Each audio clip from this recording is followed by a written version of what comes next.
I almost hated my own son that morning, and I still remember the exact moment that feeling hit me like something cold and sharp, something I never thought I would feel toward him, not after everything we had been through together. It was the morning of my husband's death anniversary, a day that had always been quiet in our house, almost sacred in a way, the kind of day where time seemed to slow down just enough for memories to settle in. My name is Sarah Mitchell, and for the past 3 years, that day had followed the same pattern. I would wake up early, make coffee I barely drank, and sit by the window thinking about David, about the life we built, about the things we never got to finish. My son Ethan would usually wake up later, come downstairs quietly, and we would not say much at first. We did not have to. There was an understanding between us, something unspoken but deeply shared. And every year, without fail, Ethan would take the truck out for a short drive, the same old pickup that belonged to his father, the one thing he refused to let go of no matter how many times I suggested we should sell it. He would clean it, check the engine, treat it like it was still his dad's responsibility, like keeping it running meant keeping a part of him alive. That truck was not just a vehicle. It was memory. It was history. It was everything we had left that still felt solid. That is why when I walked outside that morning and saw the empty driveway, something inside me immediately felt wrong. At first, I thought maybe Ethan had already taken it out, maybe he wanted to be alone like he sometimes did on this day, and I told myself not to overthink it. But then I noticed something else. His car was still there. Parked exactly where it always was. And that was when the uneasiness started to grow into something harder to ignore. I went back inside, calling his name once, then again, my voice echoing slightly in the quiet house, but there was no answer. I checked his room, the door half open, the bed unmade like he had left in a hurry, and a strange feeling settled in my chest, something I could not quite explain yet.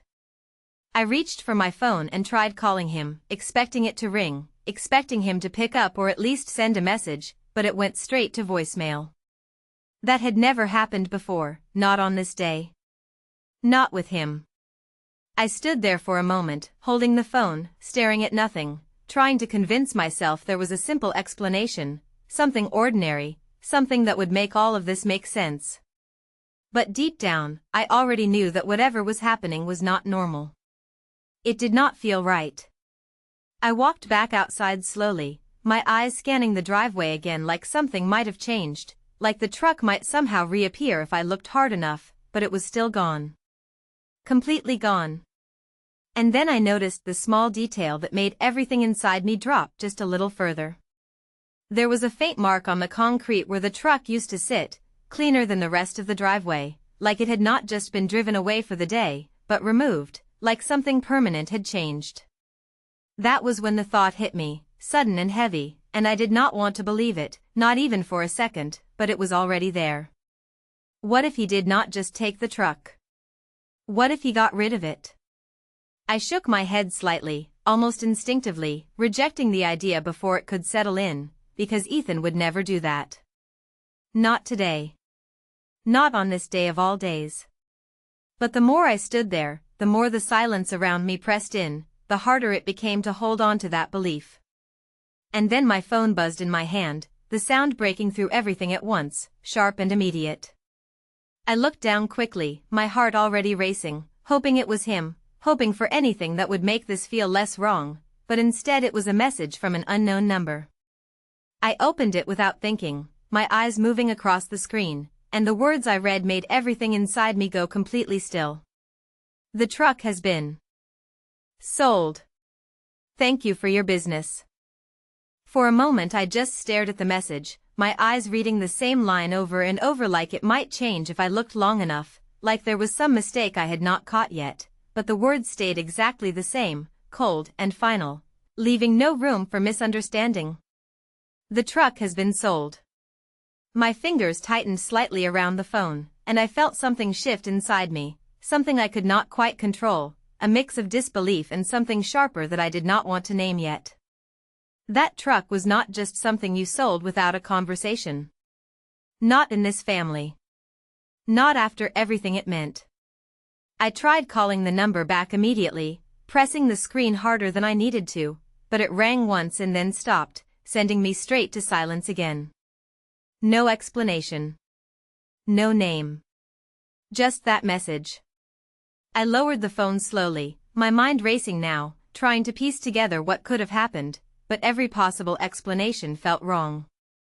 Ethan would never do this. Not without telling me. Not without at least talking about it. Unless he had a reason. But what kind of reason could justify something like that? And why today? Of all days, why today? I turned back toward the house, my steps faster now, driven by a growing need for answers, for anything that would make this feel less like something was slipping out of my control. I went straight to Ethan's room again, this time looking more carefully, my eyes scanning every detail like I had missed something the first time. His jacket was gone. The one he always wore when he went out early. His keys were missing from the desk. But everything else was still there, untouched, like he had not planned to be gone for long. That only made it worse. Because if this was something sudden, something rushed, then what could have pushed him to do it? I stepped further into the room, my gaze landing on the small shelf near his bed, where he kept things that mattered to him, things he never moved. There was an old photo of him and his dad, taken years ago in front of that same truck, both of them smiling like nothing in the world could take that moment away. I picked it up slowly, holding it in my hands, and for a second everything felt still again. I could almost hear David's voice, the way he used to talk about that truck, about how it was not just a machine but something you took care of, something you respected. And Ethan had listened. He had always listened. That was why this did not make sense. Not at all. I set the photo back down, my chest tightening now with something heavier than confusion, something closer to anger, because the more I thought about it, the more it felt like a choice. A deliberate choice. And I was not part of it. That thought hit harder than anything else. I walked back into the hallway and called his name again, louder this time, even though I already knew he was not there, even though the silence that followed only confirmed it. I grabbed my phone again and tried calling him once more, holding it to my ear, listening to the empty ringing that did not go anywhere, and this time, when it went to voicemail, I did not hang up right away. "Ethan," I said, my voice steady but strained, "call me back. Now." I ended the call and stood there for a second, trying to hold on to some level of control, trying to keep my thoughts from spiraling too far ahead. But it was already happening. Questions kept stacking on top of each other, each one heavier than the last. Who bought the truck? Why did he sell it? Why did he not tell me? And the one that stayed louder than all the others, the one I could not push away no matter how hard I tried. What else had he not told me? I walked back outside again without fully realizing it, my eyes moving automatically to the empty space in the driveway, and this time, the absence felt different. It did not just feel wrong. It felt personal. Like something had been taken, not just from me, but from everything that day was supposed to represent. And standing there, with nothing but silence around me and that message still fresh in my mind, I felt something settle in, something I did not want but could not ignore anymore. If Ethan had made this choice, then I was going to find out why, no matter what it took, because whatever reason he had, it was not something I could just accept without answers. I did not stay still for long because standing there with nothing but questions was worse than moving, worse than doing something, anything, that might bring me closer to understanding what had just happened.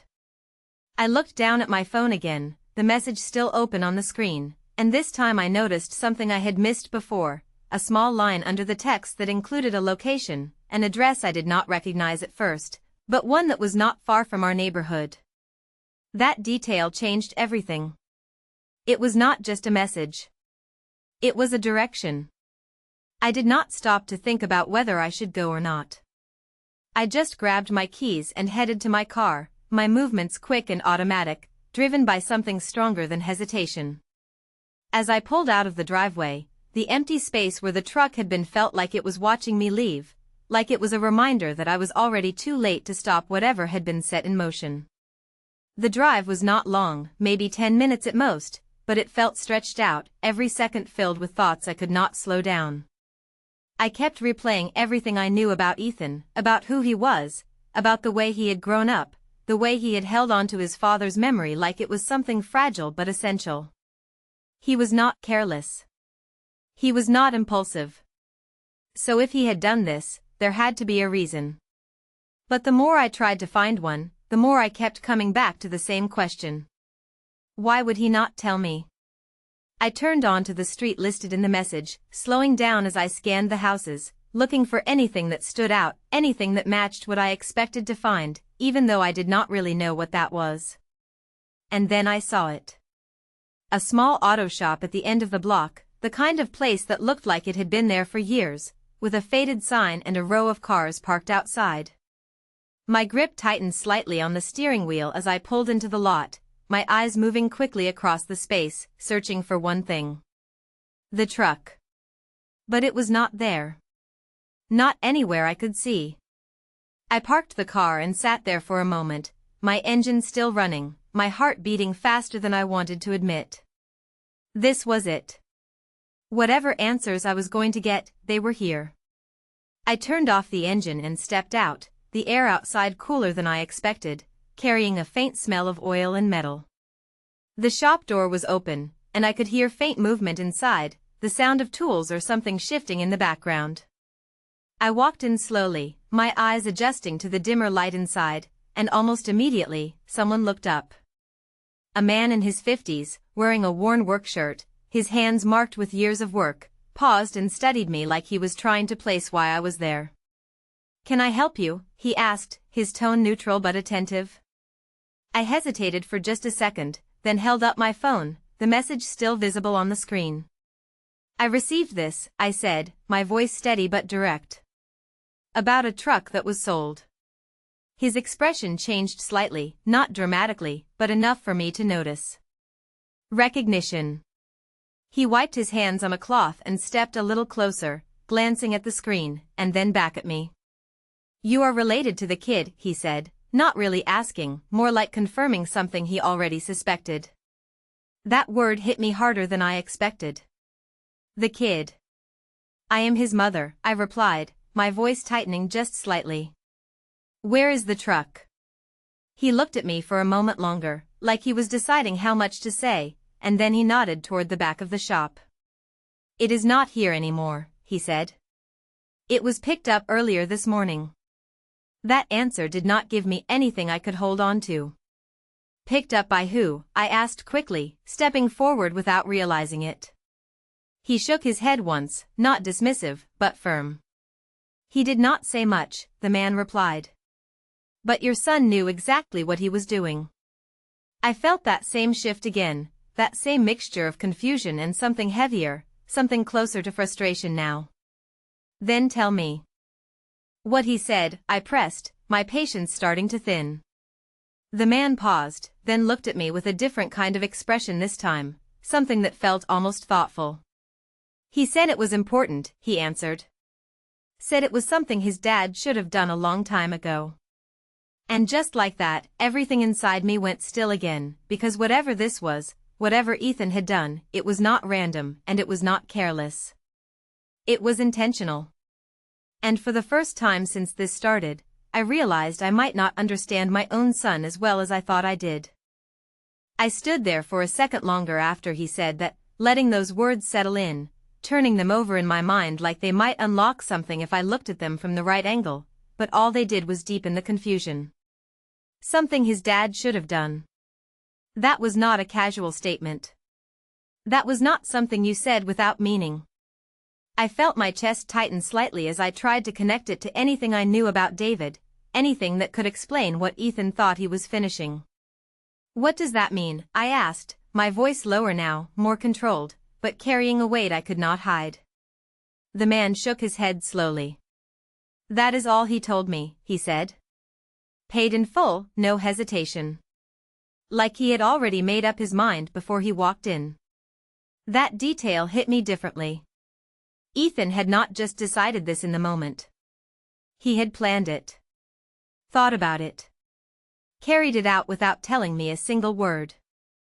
I took a small step back, my mind racing again, but now it was moving in a different direction, less about shock and more about something deeper, something that felt uncomfortably close to being left out of something important.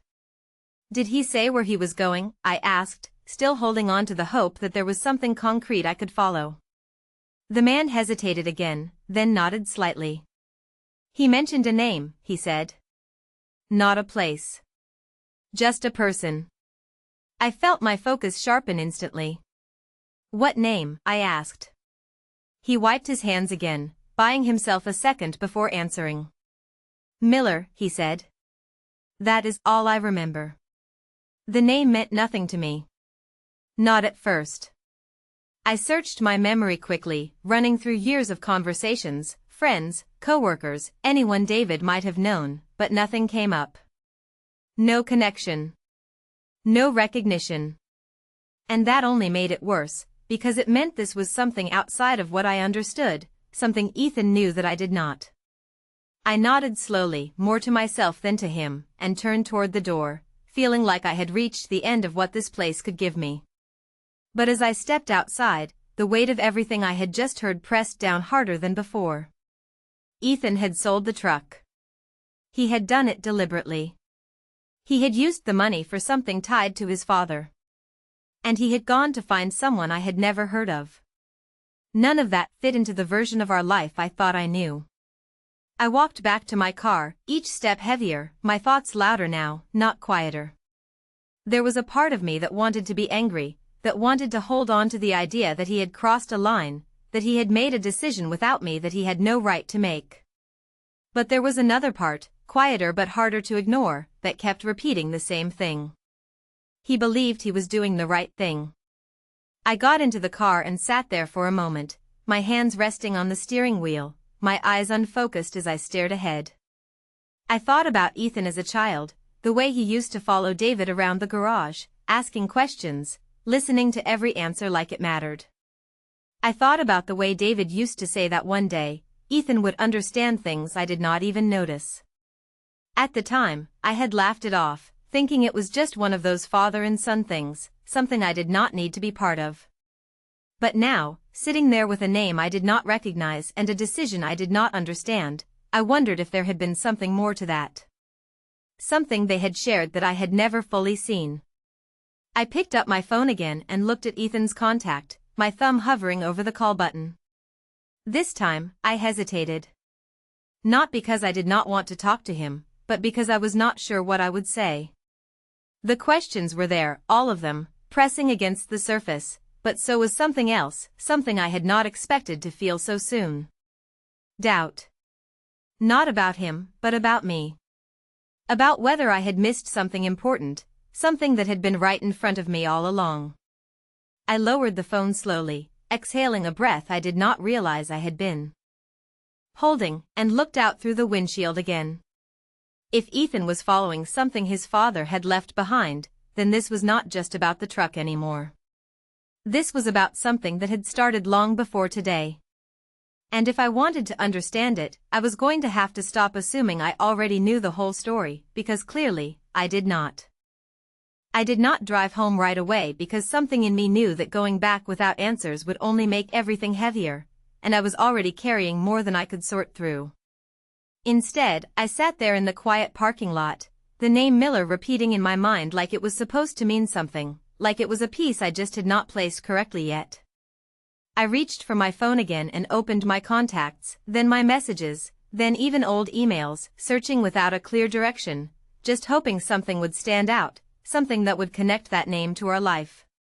At first, nothing came up, and the frustration started to build again, slow but steady, but then I paused, my fingers hovering over the screen as a memory surfaced, faint but persistent. It was not recent. It was older. Something David had mentioned once, maybe more than once, but never in a way that felt important at the time. I leaned back slightly in my seat, closing my eyes for a second as I tried to pull it forward, to bring it into focus. And then it clicked. Not fully, not clearly, but enough to make my eyes open again. David had known someone with that name. Not a close friend, not someone who came over or called often, but someone from before, from a part of his life he did not talk about much. I could not remember the details, only the feeling that whenever that name came up, there was a shift in his tone, something more serious, something unfinished. I sat up straighter, my grip tightening on the phone again as I searched deeper, this time going through older messages, things I had not looked at in years. And then I found it. A single message thread between me and David, dated years back, buried under everything else, almost forgotten. I opened it quickly, my eyes scanning the short exchange, and there it was. Miller. Just the name, mentioned in passing, something about a job, something about a promise. The message was brief, not detailed, but it was enough to confirm that this was not random. This was connected. My heart started beating faster again, but this time it was different. Less confusion. More direction. I was not completely lost anymore. I had something real to follow. I tapped on the message, hoping there would be more, but there was nothing else, no number, no additional information, just that one mention. It should have felt like a dead end, but it did not. It felt like a starting point. I looked up from the phone, my thoughts already shifting, already moving toward what I needed to do next. If David had a connection to this person, then there had to be more somewhere. Something I had missed. Something I had not thought to look for until now. And suddenly, the house did not feel like a place to avoid anymore. It felt like the one place that might still hold answers. I started the car again and pulled out of the lot, my mind more focused than it had been all morning. The drive back felt shorter, not because it was, but because I was no longer stuck in uncertainty. I had a direction now, even if it was small. When I pulled into the driveway again, the empty space where the truck had been was still there, still noticeable, but it did not hit the same way this time. It was no longer just a loss. It was a clue. I stepped out of the car and walked inside quickly, heading straight past the living room, past the kitchen, toward the hallway where we kept things we rarely touched. Old boxes. Old files. Things we told ourselves we would organize one day but never did. I dropped to my knees in front of the closet and started pulling things out, not carefully, not slowly, but with urgency, searching through folders, envelopes, anything that might connect to David's past. At first, it was just what I expected. Bills. Old receipts. Insurance papers. Nothing that mattered now. But I kept going, my movements faster, more determined, until finally, I found something different. A small envelope, older than everything else around it, slightly worn at the edges like it had been handled more than once. My hands slowed as I picked it up, something about it immediately telling me this was not random. I opened it carefully, pulling out a folded piece of paper, and as I unfolded it, my breath caught just slightly. It was not long. Just a few lines. But right at the top, clear and undeniable, was the name I had been searching for. Miller. And beneath it, written in David's handwriting, was a sentence that changed everything I thought I understood about this situation. If anything ever happens, make sure this is taken care of. I held the paper in my hands a little tighter than I meant to, my eyes locked on that sentence as if it might reveal more if I stared long enough, but it stayed exactly the same, simple and direct, and yet heavier than anything I had read all day. If anything ever happens, make sure this is taken care of. I felt a slow breath leave my chest as the meaning began to settle in, not all at once, but in pieces that came together whether I was ready or not. This was not a casual note. This was not something forgotten in a drawer. This was something intentional, something David had written knowing there might come a day when he would not be here to finish it himself. And somehow, Ethan had found it. That realization shifted everything again, but this time it did not bring confusion. It brought clarity, and with it, something else I had been trying to avoid since this morning. Understanding. I lowered myself onto the floor without really thinking, the paper still in my hand, my mind moving through memories I had not revisited in years, searching for anything that could explain why David would leave something like this behind. He had always been responsible, careful with everything, especially when it came to us. So if there was something he had not taken care of, something he had left unfinished, then it must have mattered more than I ever realized. I looked back down at the note, my fingers tracing the edge of the paper slightly, and that was when I noticed something else, something I had missed at first. There was more written underneath, faint, almost like it had been added later, or written in a moment of hesitation. I leaned closer, focusing on the handwriting, and slowly, the words became clear. He will understand. My chest tightened again, but this time it was not from confusion or frustration. It was something deeper, something that felt like I was standing just outside of a truth that had been there all along. He will understand. Not we. Not you. Him. Ethan. That meant this had not been meant for me, at least not directly. It was something David believed our son would eventually see, eventually take responsibility for, even if I never knew about it. I closed my eyes for a second, letting that sink in, and for the first time since this started, I felt something shift inside me in a way I could not ignore. I had been looking at this from my perspective all day, from what I lost, from what I thought Ethan had taken away without asking, but now, for the first time, I saw it differently. This was not about the truck. It was never just about the truck. It was about something David trusted Ethan to carry forward, something he believed our son was strong enough to handle when the time came. And that meant Ethan had not acted impulsively. He had followed something.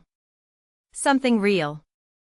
I opened my eyes again and looked at the note one more time, the words no longer feeling distant or confusing, but connected, like they were part of a conversation I had simply not been included in. A conversation between a father and a son that had started long before today. I pushed myself up slowly, my movements calmer now, more deliberate, and looked around at the scattered papers and boxes on the floor. For the first time, the mess did not feel overwhelming. It felt like progress. I folded the note carefully and slipped it into my pocket, knowing that whatever came next, I was not going to ignore this. I walked back toward the living room, my steps steady, my thoughts clearer than they had been all day, and picked up my phone again. This time, when I looked at Ethan's contact, I did not hesitate. I pressed the call button and held the phone to my ear, listening as it rang once, then twice, and then, finally, I heard something I had been waiting for since this morning. A click. And his voice, quiet but unmistakable. Mom. For a second, I did not speak. Not because I did not have anything to say, but because everything I had been thinking, everything I had been feeling, suddenly needed to be said the right way. Ethan, I said. Finally, my voice steady but softer than before, I know about the truck. There was a pause on the other end, not long, but enough to tell me he understood what that meant. And when he spoke again, his voice carried something I had not expected. Not defensiveness. Not avoidance. Something closer to relief. Then you know why I had to do it, he said. And that was when I realized I was standing right at the edge of the truth, closer than I had been all day, but not quite there yet. I did not answer him right away because I realized in that moment that I did not actually know why he had done it, not completely, not in the way he meant, and for the first time since this started, I did not want to assume. I wanted to hear it from him. Then tell me, I said, my voice steady but softer than it had been all day, less accusation, more need for understanding. There was a brief silence on the other end, not uncomfortable, but thoughtful, like he was deciding how to explain something that could not be said in just a few words. I found something in Dad's things a few weeks ago, he began, his voice calm but carrying a weight I had not noticed before. I was not looking for anything. I just came across it. My grip on the phone tightened slightly, the note in my pocket suddenly feeling heavier, more connected to everything he was saying. What did you find? I asked, even though part of me already knew. A letter, he said. Not long, just a few lines. But it had a name on it. Miller. Hearing him say it out loud made everything feel more real, like the pieces were finally lining up in the open instead of just in my head. He wrote that if anything ever happened, it needed to be taken care of, Ethan continued. And that I would understand. I closed my eyes briefly, letting that sink in again, hearing it from him now, not just from the paper, and it felt different, more complete. Why did you not tell me? I asked quietly, not as a challenge, but as something I needed to understand. There was a pause, longer this time, and when he answered, his voice was more honest than I had ever heard it. Because I was not sure what it meant at first, he said. And then when I started to figure it out, I realized it was something he wanted me to handle. Not us. Me. That word stayed with me for a second, echoing the same realization I had come to just minutes earlier. So you decided to sell the truck, I said, the words still feeling strange even now. On his anniversary. It was not about the day, Ethan replied gently. It was about timing. I finally knew what I had to do. I felt a small shift inside me again, something loosening, something that had been tight since this morning. And what exactly did you have to do? I asked, my voice steady, ready this time to hear whatever came next. There was another pause, but this one felt different, like it carried something heavier behind it. Dad owed someone, he said finally. Not money exactly. Something more like a promise. And he never got the chance to finish it. I frowned slightly, trying to make sense of that, trying to picture David leaving something like that unresolved. What kind of promise? I asked. He helped someone a long time ago, Ethan explained. Someone named Miller. From what I could find, it was not a one-time thing. They stayed in touch for a while. And then something happened. I do not know all the details, but whatever it was, Dad said he would come back and make it right. But he never did. The words settled in slowly, filling in spaces I had not even realized were there. So you think selling the truck makes it right? I said, not accusing, just trying to understand the connection. It was not just the truck, Ethan replied. It was the only thing I had that could cover what needed to be done. And it was his. It felt like the right way to finish something he started. I let that sit for a moment, the logic behind it becoming clearer, even if it still felt difficult to accept emotionally. Where are you now? I asked, the question coming out more naturally this time. I am close, he said. I already found him. My breath caught slightly at that. You found Miller, I repeated. Yes, Ethan said. And Mom, there is more to this than I expected. That line shifted everything again, pulling me forward, deeper into something I could no longer stay on the edge of. Then I am coming to you, I said immediately. Already reaching for my keys without thinking. Text me the address. There was a brief hesitation on his end, not resistance, but consideration, and then he spoke again, his voice steady but serious. Okay, he said. But you need to be ready to hear everything. I did not hesitate this time. I am already there, I replied, and as I ended the call, I realized that whatever this was, whatever truth had been waiting behind all of this, I was no longer trying to stop it. I was going to face it, no matter what it meant. I did not waste a second after the call ended, grabbing my keys and heading straight for the door, my mind already racing ahead of me as if it was trying to prepare for something I could not fully see yet. The address came through as I stepped outside, a short message from Ethan that felt heavier than it should have, like it carried more than just a location. I got into the car and started driving immediately, barely noticing the familiar streets around me as everything blurred into the background. The only thing that mattered now was getting there, getting to him, getting to whatever truth he had uncovered. The drive felt longer than it actually was, not because of distance, but because of the weight of anticipation building with every turn, every stoplight, every second that passed. I kept thinking about what he had said, about the promise, about Miller, about the way his voice had changed when he mentioned there was more to this than he expected. That part stayed with me, repeating quietly in the back of my mind, because Ethan was not someone who exaggerated. If he said there was more, then there was something I was not prepared for, something that would change how I saw everything that came before. I turned onto the street he had sent, slowing down as I looked for the house number, my eyes scanning each building carefully until I found it. It was not what I expected. Not an office. Not a business. Just a small, modest house set back slightly from the road, with a worn front porch and a single light on near the door. There was nothing dramatic about it, nothing that suggested this was the place where everything would finally come together, and yet, as I pulled into the driveway, I felt that same quiet certainty settle in. This was it. I turned off the engine and sat there for a second, my hands still on the steering wheel, my breath steady but deeper than usual. This was the moment everything I had been chasing all day was leading to. And I could feel it. I stepped out of the car and walked toward the house, each step deliberate, grounded, as if I needed to feel the distance closing physically before I could face it emotionally.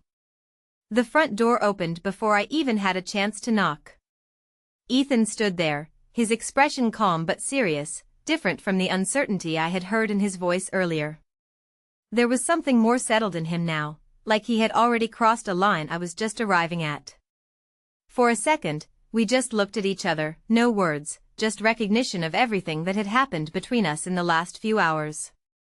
Then he stepped aside slightly, giving me space to come in. I walked past him into the house, my eyes adjusting to the soft lighting inside, and that was when I saw him. An older man sitting in a chair near the window, his posture relaxed but his presence steady, like someone who had been waiting for this moment just as much as we had. He looked up as I entered, his eyes meeting mine with a quiet understanding that immediately made my chest tighten. This had been real all along. "Sarah," he said, speaking my name like he had known it for years, even though I had never seen him before.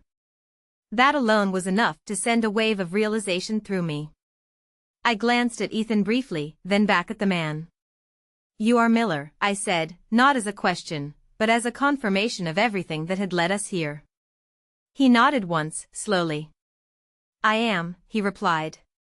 There was no hesitation in his voice, no uncertainty, just a calm acceptance of what this moment meant. I took a step further into the room, my mind trying to keep up with the reality of the situation, trying to place him into a part of our life that I had never fully understood. "My husband," I began, my voice steady but carrying the weight of everything behind it, "what did he promise you?" The room seemed to settle into silence for a second, not empty, but full, like it was holding something that had been waiting to be said for a long time. Miller looked at Ethan briefly, then back at me, and when he spoke, his words did not rush. They came slowly, deliberately, like they mattered. "He promised he would come back," he said. "And make sure I was not left alone." Those words landed differently than I expected, not like a debt, not like something transactional, but something human, something deeply personal. I felt my breath catch slightly as I tried to process that, to understand why something like that would require everything Ethan had done today. "And he did not," I said quietly. Miller shook his head once, not with blame, but with acceptance. "No," he said. "He did not get the chance." And in that moment, standing there between my son and a man who had been part of my husband's past in ways I had never fully seen, I realized that whatever this was, it was not about fixing something simple. It was about finishing something that had never really ended. I stood there for a moment longer after he said that, letting the weight of those words settle in, because they were not what I expected, not what I had prepared myself to hear. This was not about money or obligation in the way I had imagined. This was about something deeper, something that could not be measured or easily resolved. I looked at Ethan, then back at Miller, my mind trying to understand how this promise had carried through time without me ever fully seeing it. "What does that mean?" I asked, my voice steady but quieter now, less guarded than before. Miller shifted slightly in his chair, his hands resting calmly in his lap, and when he spoke, there was no hesitation, only a quiet honesty that made every word feel intentional. "Your husband and I worked together many years ago," he began. "Not in a formal way, just helping each other through things when we needed it. Life was not easy back then, and sometimes the only thing you had was the person standing next to you." I listened carefully, every detail pulling me deeper into a part of David's life I had never fully known. At some point, I lost everything, Miller continued. Not all at once, but slowly. Work, stability, the people around me. Your husband was the one who stayed. He made sure I got through it. And before he left, he told me something I did not fully understand at the time.